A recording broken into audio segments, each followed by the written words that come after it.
What's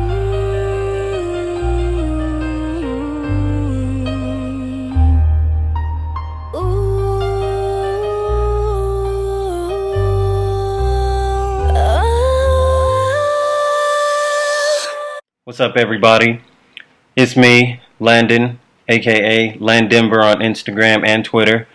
And today's Two Chairs segment is with the beautiful, the talented songstress, Lizi Forero.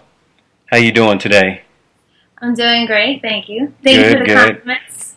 First and foremost, thank you for joining us on thegrindersreal.net.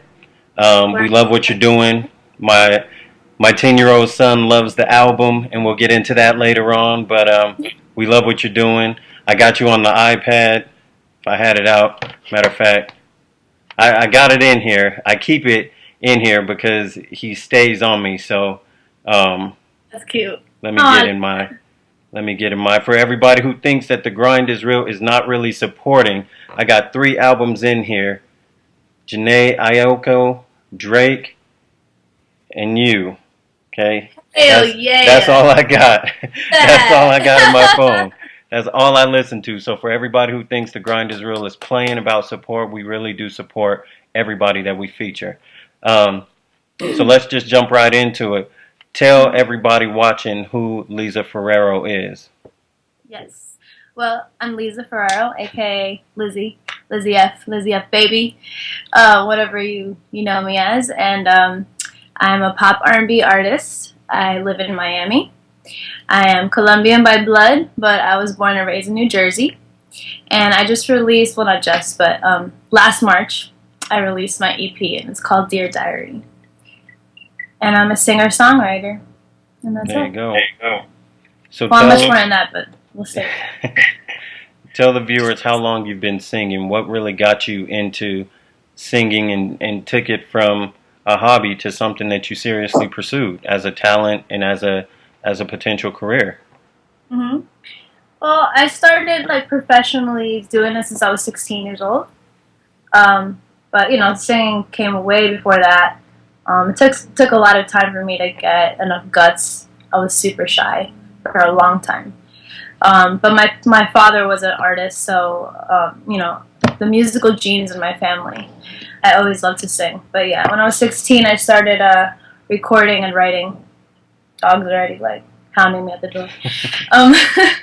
Yeah, when I was 16 in New Jersey, like I said, because I was born and raised.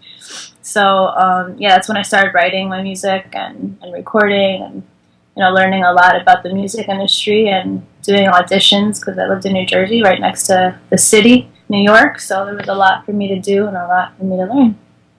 There you go. Speaking of auditions, when I first met you, we had kind of communicated a little bit about, some of the shows that are out with The Voice and the X Factor and things like that. Go ahead and tell the viewers a little bit about your experience with some of those shows. Yeah, well, I was on X Factor 2011, the first season that they did it here in America. So yeah, I had a great time. Back then, I was a part of a group called 2 Squared. It was a pop R&B group, and we competed. We made the top 8 groups, and I had a great time. It was a great learning experience for me, and it really, really honestly set my career, off. It gave me a good base.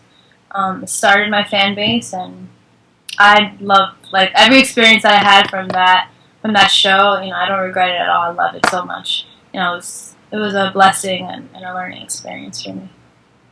Nice. A trend that isn't necessarily a new trend because it dates back to, the late 80s, early 90s with New Edition, and they had members go different ways and go solo and flourish and have individual careers all the way to, the late 90s and different groups, early 2000s with Destiny's Child and Beyonce, being part of a group and now doing your own thing solo. How do you think that group experience helped you become the solo artist you are now? A great deal. I always wanted to be in a group, and I finally got the chance, and I loved every minute of it. But at the same time, it was probably the hardest thing I've ever done with music. You know, I was always used to doing my own thing and making my own decisions and singing the way I felt like singing and saying what I felt like saying, and you know. But when you're in a group, everything's fabricated. You know, you have to be Lisa. You have to be Lisa of Two Squared. You know, it was, and not only that, you know, you're dealing with, you know, 3 other girls. Originally, it was 5, so I was dealing with 4 other women, and women are hard to deal with. So, I loved it. You know, it was awesome. I have great, you know, memories of it. But I'm definitely glad to be a solo artist. Nice.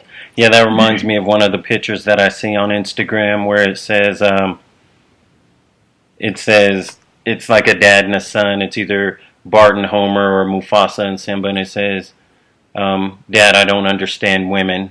And then the dad always says, "Son, women understand women and they hate each other. Don't try to." So I think that's always funny when women confirm that. Yeah, but you know, regardless, you know, it's been quite some time, so you know, I don't have any negative feelings towards it. But like I said, I'm really glad to be on my own. But you know, it was super fun too. You know, it was just like you get to be, you know, like little Barbies basically, and you know, sing a lot of fun music and learn a lot about each other. And you know, you do learn a lot about, you know, harmony, you know, how to really act. You know, you're constantly with other people every day, so it's like you learn a lot about yourself and about others. So Nice. Let's talk about Dear Diary. yeah. My opinion, you know, and everybody has their preferences, but when I listen to it, as someone who doesn't listen to a lot of pop music, there's a lot of big names out there that are very successful and they make really good music, but I don't listen to a lot of them. So when I decided to listen to Dear Diary, I did it start to finish, uninterrupted. I kind of took myself away from everybody, and just put the headphones on and listened to it. And it's a really quality album. It is a professional album. This isn't something that was made singing in the closet with some eggshell installation and a microphone from Radio Shack. This is a professional album, and in my opinion, it's a very good album, so I want to commend you on that. Tell us a little bit about your experience of creating that whole project, that whole album, because when you listen to some of the lyrics, it definitely feels personal, and the personal music is Whitney Houston and Mariah Carey, and a lot of the great songstresses of the past will say the personal music is the best music. So tell us a little bit about that experience of building that project. Of course. Well, first, it's really cool that you listen to it, you know, from top to bottom. That's what it was meant for. You know, it's like it is what it is. It's Dear Diary, you know, it's a diary. That's how it is. It's from the first second to the last second when it finishes. You know, it's like a story that I was trying to tell. And yeah, it's super personal. It's my pride and joy. You know, I wanted to make that for so long. You know, I went from, my story is long. You know, I went from a solo artist to in a group, you know, performing on a show to, you know, cover band, this and that. And, you know, I had so much music from when I was 16 to now. And some of the songs that are on this EP actually were songs that I wrote when I was 16 and 17 years old. So it was like a long time coming, you know. You know, Dear Diary is, yeah, like I said, super personal. Each record has a story, and each record brings me to different times of my life. And yeah, I wrote like every word of it, so it's the most personal. Good. Yeah. And it sounds that way. You know, when you listen to some of the more popular mainstream music like Adele, you could definitely feel the emotions. When you listen to Fantasia, you could definitely feel the passion in what she's saying, and I got that same vibe. And I think that's one of the reasons that, you know, when I take a 45-minute drive, well, it's about 40 minutes one way to go pick up my son, and then I got 40 minutes back to the house, and I just put it on and I just drive and listen, and I'm like, man, I like this, you know. So it really is a good album. All the Instagram shout outs that I give you aren't just because, you know, we're friends and we have mutual friends and things like that. I really do respect your album, and I think that it's a very well put together project. That's awesome. That's awesome, especially for a male too, because you know I don't want to make girly music, but when women you know write and sing personal things, it's you know it's feminine. You know, it's hard to get you know males to you know really listen. So that's cool. Yeah. No, I love it. Speaking of the gram, the IG, the Instagram, you have a tendency of laying down, whether it's after a long night of hanging out with the girls, um, or whatever it is you did the night before, and you just lay there in your big white couch with all your massive pillows around you, and you always sing these little 15-second ballads of your favorite R&B songs and some of the legendary songs. Yeah. Um, as an artist, who, and I imagine the list is ridiculous, but give me your Mount Rushmore, your top four. If you're stranded on a desert island and you can only listen to four artists' catalogs for the rest of your life, what four artist catalogs are you listening to? Four. Wow. Definitely Mariah Carey. That's easy. That's my idol. Shout out to her. MC. Aaliyah, for sure. Okay. That's another huge inspiration for me. God, it's so damn hard.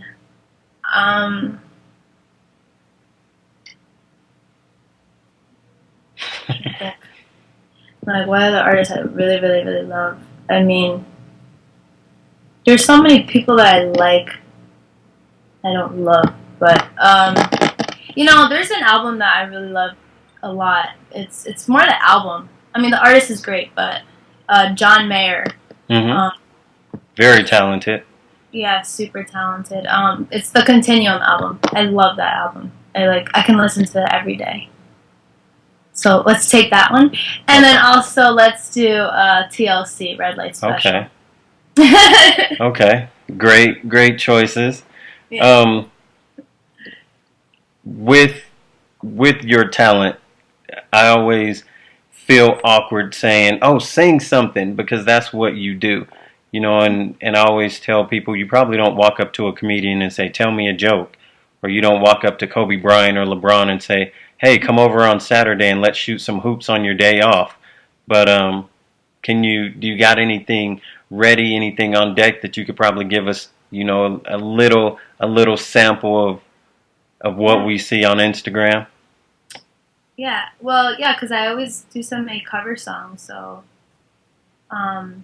I have a song that I haven't put out yet. I really love. It's not titled yet, but I think I'm going with Doesn't Really Matter. I think that might be it. Don't quote me on that, but yeah. This one hasn't come out, but it's one of my favorite songs I've ever written. I really relate to every lyric. It's a very real record to me. So, let me get the note right. Okay. A tattoo of my life is imprinted on my heart. The visions of my life are blue, yeah. But I won't let these memories define what I'm about, 'cause I'm much more than what stands true. 'Cause the sun shines bright early where I live, and the beautiful people step right in. And it's silly, real silly to me, to walk around with a mean mug. Shit don't sting, and it's my life, so I'ma stand by it. And I don't really give a fuck what you think. So take it from me, enjoy your life while you live, and keep your head up, smile, 'cause life is a trip, yeah. There you go. There you go. All right. So, obviously, artists, musicians, you guys are always working. You're always getting ready for another project. What is 2014 going to do, or what is it going to be about for you? Are are we going to get another album? Is it going to be 16 years in the making, or however long it takes to really do a quality album? Or what do you got in store for 2014? Right now it's really not about making an album. With Dear Diary, that was like what I wanted to do. I wanted to do like an introduction to who I was on the solo tip. A lot of people didn't know me as an artist, by myself. So that was the goal there. For 2014, I just have a lot of singles that I want to put out. A lot of I got like 4 or 5 songs that are just super great, and they're very different. It's really not like a album type thing. They're just like little pieces of me, that I really want to put out. And so I have great music coming, and probably a lot of stuff that people don't expect probably coming from me. So I'm really excited to put it out, because it's just another light to shed on people. Very nice. Well, you're definitely going to have a fan base here. Hopefully everyone who visits the website will definitely add to that growing fan base, and we know that you hit a couple milestones on Instagram with the followers, and so that's I'm people. Tweeting. What is it? I'm tweeting about the interview. You're tweeting about our interview? Yeah. Interview with The Grind Starts. That's the Twitter handle. So, and speaking of Twitter, Instagram, go ahead and I'll turn it over to you. Go ahead and do your shout outs. Put the Instagram, the Facebook fan page, the everything. Go ahead and shout it out. Albums out there. Tell them where they could download the album out. Yes, Dear Diary EP, my first EP ever. That's on iTunes, and that's on pretty much every online store you can get it at. Amazon. The list goes on, but you can go to SoundCloud and find me there. It's Lizi Forero. Everything is Lizi Forero. LIZAFORERO.